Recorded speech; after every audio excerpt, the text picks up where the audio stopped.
kalsium, terutama dari unsur garam-garaman ya. Keluar gas etilennya ya, etilanan. Assalamualaikum warahmatullahi wabarakatuh, sahabat upland, sahabat petani milenial dan sahabat urban farming. Semoga pagi ini kita semua dalam keadaan sehat ya. Terima kasih Anda telah mampir di channel saya Nofrizal Official. Namun sebelumnya saya mengucapkan maaf yang teramat besar ya kepada sahabat semua, karena pada kali ini saya baru bisa hadir kembali bersama teman-teman semua. Karena sudah hampir 1 bulan atau mungkin hampir 1 bulan lebih kita tidak membuat konten yang terkait dengan pertanian organik. Hal ini disebabkan karena kesibukan saya jadi pekerjaan saya yaitu di Kementerian Pertanian, dan saya harus keliling di beberapa tempat sehingga saya tidak bisa hadir bersama teman-teman untuk berdiskusi tentang dunia pertanian organik ya. Nah, pada kesempatan ini saya akan menjawab dari beberapa pertanyaan-pertanyaan yang dulu 1 bulan yang lalu ditanyakan oleh teman-teman, terutama oleh teman-teman upland. Waktu itu saya telah berjanji akan memberikan jawabannya dalam konten ya. Tapi karena kesibukan baru kali ini saya akan bisa untuk menjawab beberapa pertanyaan itu. Nah, pertanyaan mendasar waktu itu adalah yang terkait dengan pupuk KCL ya. Nah, pertanyaan ini dikemukakan oleh sahabat kita, yaitu sahabat Pasdes yang ada di Kabupaten Subang. Karena memang di Kabupaten Subang pada akhir-akhir tahun ini sedang dilakukan sebuah demplot ya, demplot tentang beberapa tanaman dari komoditi masing-masing kabupaten. Kalau yang Subang itu adalah komoditinya manggis yang untuk daerah upland. Nah, salah satu demplot yang akan mereka lakukan untuk mengaplikasikan dari beberapa teknologi baru itu adalah bagaimana penerapan Jakaba ya. Nah, jadi memang ketika awal tahun kita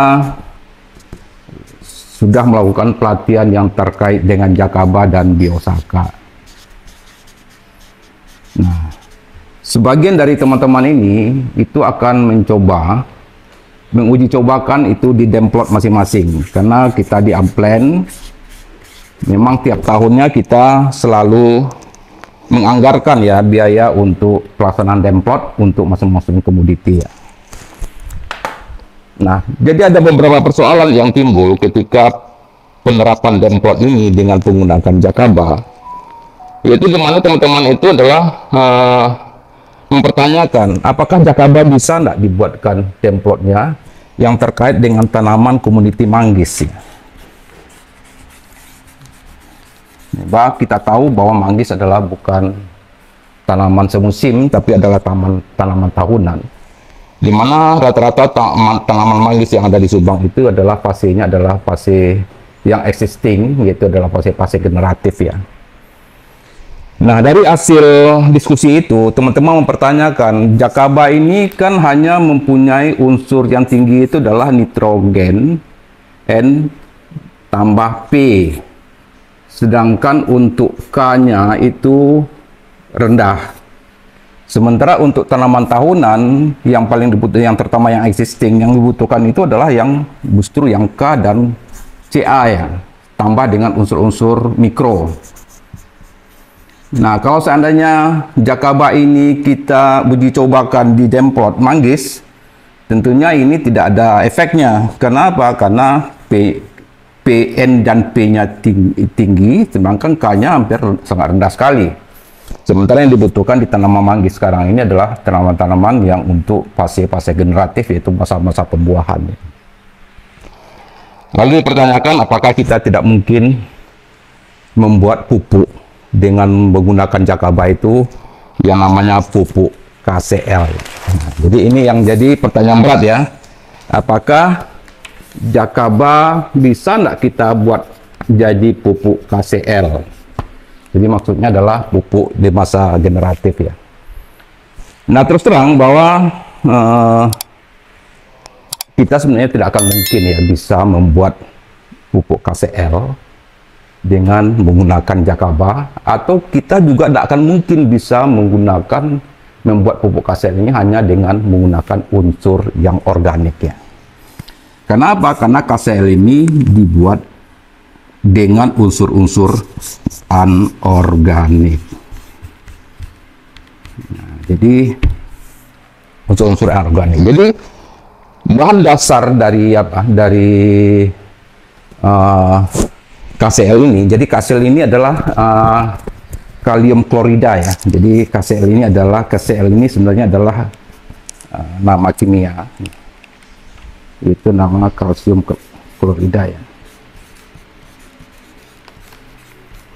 Klorida. Nah, KCl ini. Oh maaf, ini bukan kalium, ini adalah kalium. Jadi kalium klorida ya. Bukan kalsium klorida. Jadi namanya KCl ya.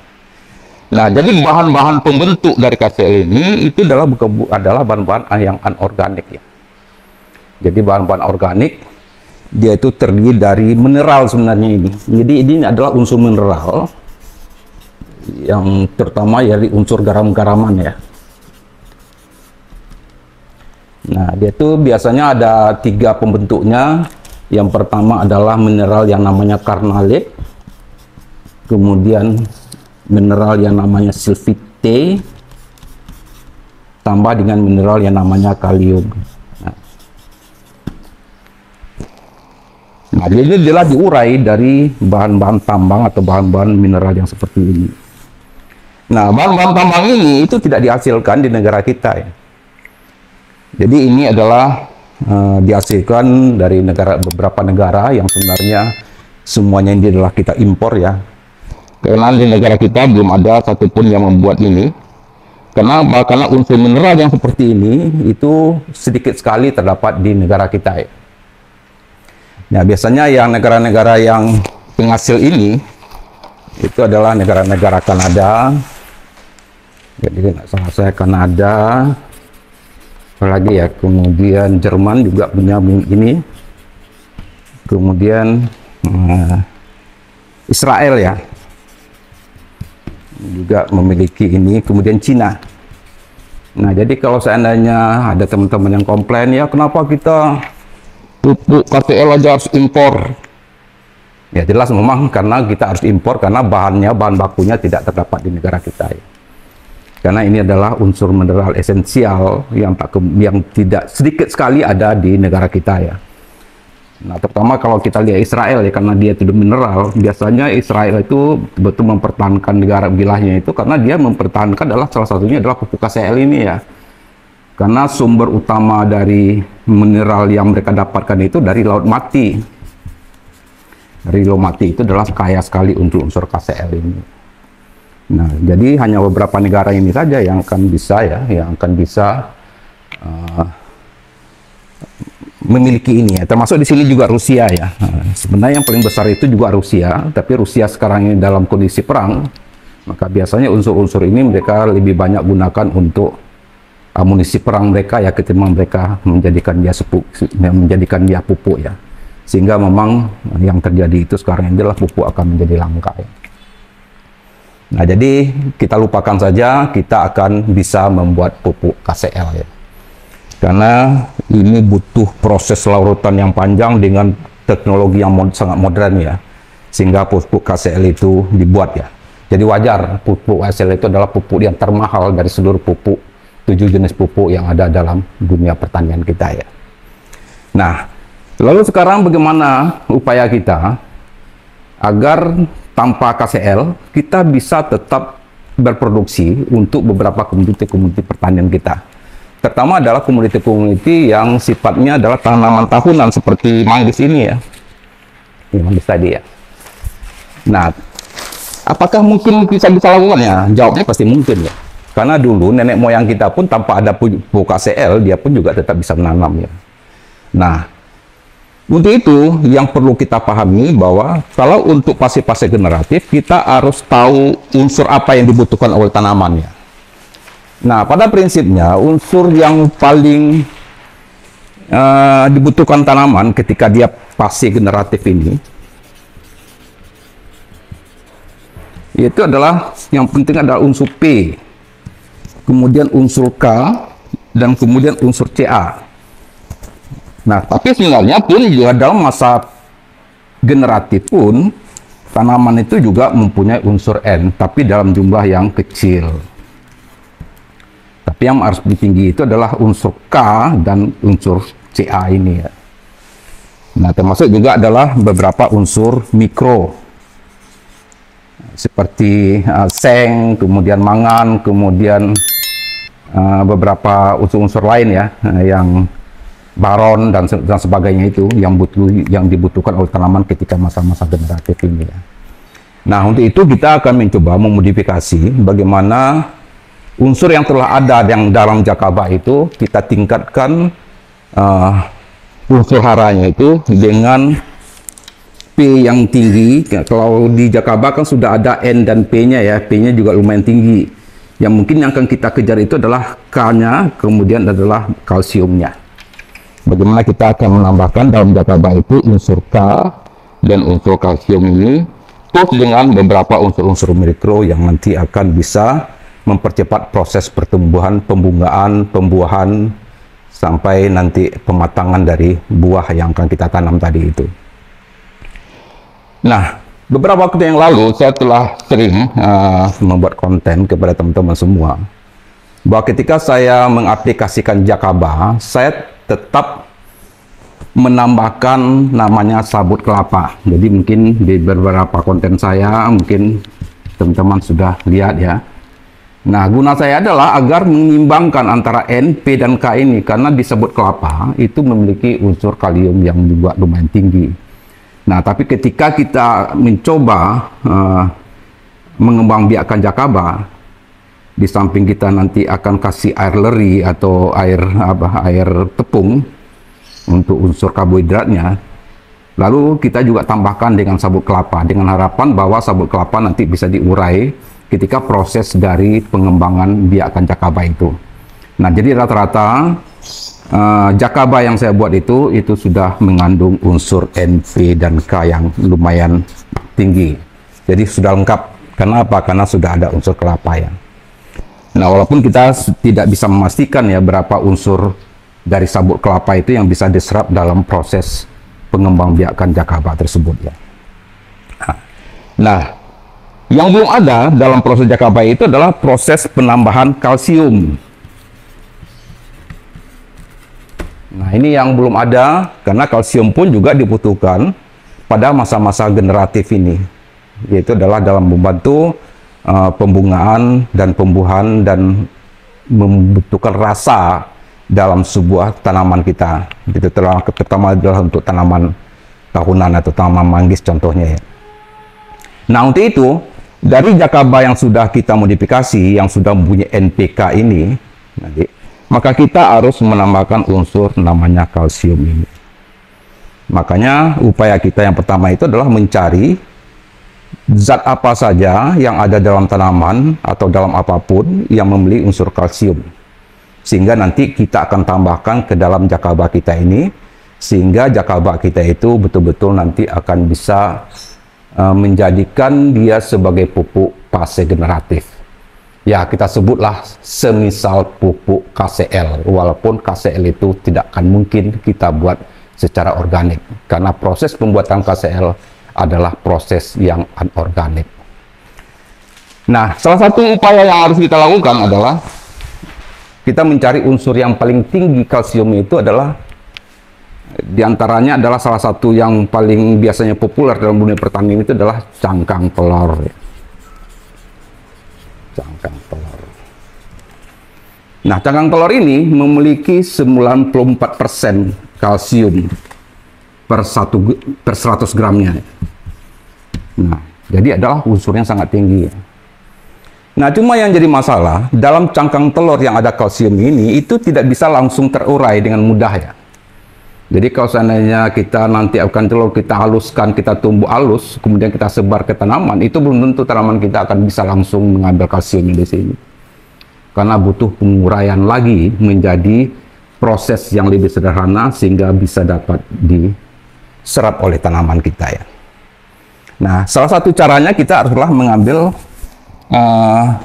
substansi substrat namanya.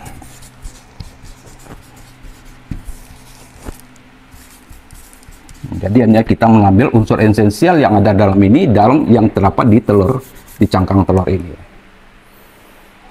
Nah, salah satu upaya yang bisa kita lakukan itu adalah kita harus memecah kalsium ini dalam cangkang telur ini, yaitu kalau dalam dunia ilmu biokimia, yaitu bisa itu dilakukan dengan menggunakan larutan basa.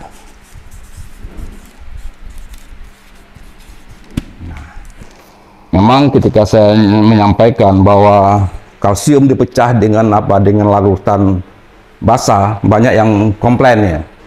Mana mungkin, karena dalam biokimia biasanya pemecahan kalsium ini haruslah dengan larutan asam kuat. Nah, ini kadang-kadang bisa menjadi perdebatan terus ya. Namun betul, larutan asam kuat itu hanya bisa memecah dari kalsium ini apabila kalsium ini dalam kondisi larutan. Nah, ketika nanti dalam usaha kita memang harus memecahkannya dengan asam kuat ya. Nah, tetapi ketika kalsium itu masih dalam konteks cangkang, maka dia tidak bisa dipecah dengan larutan asam kuat, tapi dia harus dipecah dengan larutan basa. Nah, jadi pembedaannya di situ ya, pembedaannya di situ. Maka fase pertama yang harus kita lakukan adalah kita memecah kalsium yang ada dalam cangkang telur ini dengan menggunakan larutan basa. Nah, sekarang pertanyaan kita, larutan basa apa yang bisa memecah kalsium ini? Sebelum kita dapat bisa mengaplikasikannya ke tanaman kita ya. Nah, salah satu larutan yang memungkinkan kita bisa gunakan untuk memecah kalsium ini adalah larutan air karbit.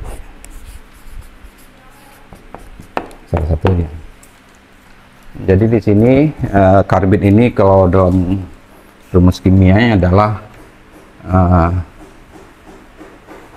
kalsium ya, kalsium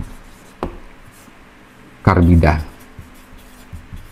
Nah, kalsium karbida ini sifatnya itu adalah basa ya.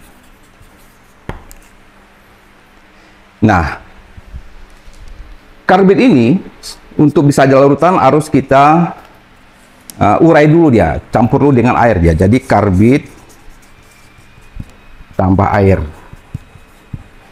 Nah, ini akan menghasilkan gas yang namanya etilana ya. Gas etilen biasanya dikenal.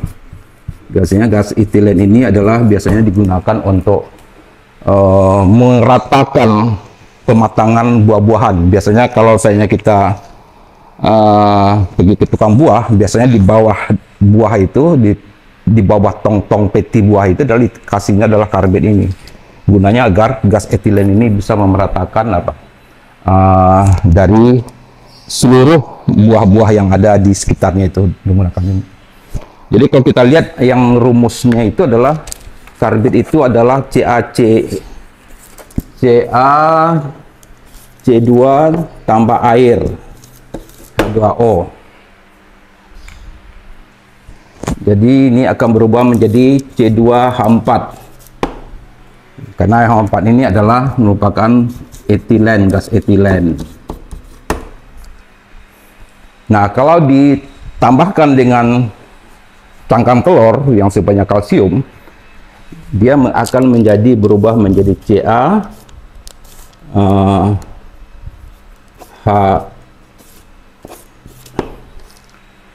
jadi OH2 ya. Jadi ini adalah proses untuk pelarutan dari kalsium. Nah, yang mungkin kita bisa lakukan itu, jadi nanti kita akan membuatkan air karbit yang sifatnya basah. Kemudian dari air karbit ini nanti kita rendamkan yang namanya cangkang telur ini dengan harapan gas etilen yang ada di dalam karbit ini nanti akan bisa meluruhkan namanya kalsium. Setelah dia luruh, baru nanti kita akan bisa aplikasikan ke tanaman kita. Tapi nanti kita akan lakukan proses lagi untuk mengembangbiakkan bakterinya. Nah, untuk kita bisa sampai membuat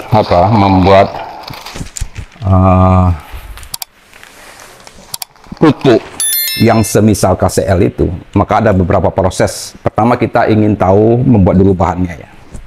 Kita akan membuat bahannya. Yang pertama, bahan yang akan kita buat untuk membuat pupuk generatif ini, bahan pupuk generatif itu adalah, kita sebutlah pupuk generatif saja ya. Jadi jangan kita sebut dengan KCL ya. KCL adalah bukan pupuk organik, tapi adalah pupuk anorganik ya. Pertama itu kita butuhkan air jakaba, air jakaba yang sudah jadi. Jadi air jakaba plus dengan unsur kalium ya. Jadi jakaba yang kita kembangbiakkan dengan menggunakan sabut kelapa. Jadi kita butuh sini adalah sekitar 10 liter. Kita buat per 10 liter aja. Kemudian kita juga butuh untuk unsur penambah P ya. Atau penambah K. Bisa jadi karena kita khawatir kalau kaliumnya rendah, mungkin kita bisa tambahkan dengan batang keladi. Nah, biasanya akan disebut dengan lompong ya. Jadi lompong ini adalah memiliki unsur K yang tinggi ya sebenarnya. Nanti kita bisa aplikasikan di sini agar memperkuat unsur K-nya di sini. Nah, kemudian kita butuh nanti namanya kalsium. Jadi kalsium yaitu adalah proses yang kita gunakan dengan penambahan cangkang telur, cangkang tambah karbit. Nah, proses ini kita lakukan minimal 3 hari. Tapi makin lama makin bagus ya. Sebenarnya kalau bisa dilakukan seminggu, proses substansi ekstraknya itu akan lebih bagus. Nah, untuk ini kita butuhkan cangkang telur itu adalah sebanyak 1 kilo plus dengan 2 liter air plus dengan 1/4 karbit. Nah, jadi nanti kita akan lihat bagaimana nanti kita praktekkan prosesnya. Nah, jadi untuk unsur esensial kita butuhkan ini. Nah, namun unsur esensial ini itu belum cukup akan dapat diserap oleh tanaman. Maka kita akan mengembangkan unsur-unsur mikroorganisme yang ada di di nutrisi, di substansi substrat yang kita buat ini. Yaitu adalah kita mengembangbiakkan yang namanya bakteri atau organismenya ya. Nah, jadi setelah kita nanti akan melakukan proses dari substansi nuklear itu, kita akan mengembangkan mikroorganismenya ya. Jadi syarat untuk mengembangkan mikroorganisme atau mengembangkan bakteri yang ada dalam substansi nuklear tadi itu, pertama kita butuh makanan dari mikroorganismenya. Itu karena di jakaba itu sebenarnya sudah ada 3 jenis bakteri ya, yaitu adalah Pseudomonas, kemudian Xanthomonas, yang ketiga itu adalah Pectilactic Pectin ya. Nah, nanti akan kita lihat Andy, apakah bakteri ini masih ada enggak di jakaba yang kita buat tadi itu, jakaba plus yang kita buat ini. Nanti kita akan lihat di bawah mikroskop ini. Apakah dia masih ada? Biasanya kalau ada pun dia masih dalam kondisi dorman ya. Kenapa? Karena jakaba yang saya kembangkan itu, jakaba plus yang saya kembangkan dengan penambahan kalium itu sudah hampir 2 bulan ya. Jadi pasti biasanya di atas 1 bulan biasanya bakteri-bakteri yang di dalamnya atau mikroorganisme itu dalam kondisi dorman ya. Nah, untuk dia kita bisa menghidupkannya lagi, untuk bisa mengaktifkannya lagi, kita butuh makanannya yaitu namanya bekatul. Karena ada bekatul atau air leri ya, ini akan ada namanya karbohidrat. Karbohidrat ini adalah sumber dari glukosa. Glukosa ini adalah merupakan makanan dari bakteri ya. Nah, nanti untuk mengembangkan biakannya lebih lanjut, kita butuh energi bagi mikroorganismenya. Kita butuh namanya karbon. Nah, untuk karbon nanti kita akan kasih jerami padi yang telah kita tumbuk, yang kita coba haluskan. Terus nanti kita unsur karbon yang kita tambahkan juga bisa dengan serbuk gergaji ya. Nanti kita campurkan aja antara jerami dengan serbuk gergaji. Nah, kemudian karena dia mikroorganisme dan adalah makhluk hidup, dia juga butuh namanya oksigen, respirasi. Nah, untuk respirasi nanti kita akan kasih aerator ya untuk itu. Nah, prosesnya akan seperti itu ya. Jadi nanti akan ada, kita tambahkan bekatul, kita kasih karbon, kita kasih aerator ya, aerator untuk menghidupkannya. Kemudian prosesnya ini kita laksanakan lebih kurang 1 minggu atau 7 hari. Jadi ada 7 hari untuk kita bisa mengembangkan, setelah itu bisa kita aplikasikan. Jadi minimal hari, tapi maksimalnya bisa 14 hari. Prosesnya akan seperti itu. Nah, mungkin kira-kira demikian upaya yang bisa kita lakukan untuk kita bisa menjadikan jakaba itu bisa nanti akan ekuivalen atau setara dengan pupuk generatif atau pupuk KCL itu. Nah, sekarang kita akan coba mempraktekannya ya. Mempraktekannya bagaimana nanti kita akan coba mengolahnya. Oke, ini pembesaran 1000 ya, 1000 kali ya. Juga mempunyai poros ya. Jadi poros itu adalah tempat berlindung dari mikroorganisme atau bakteri.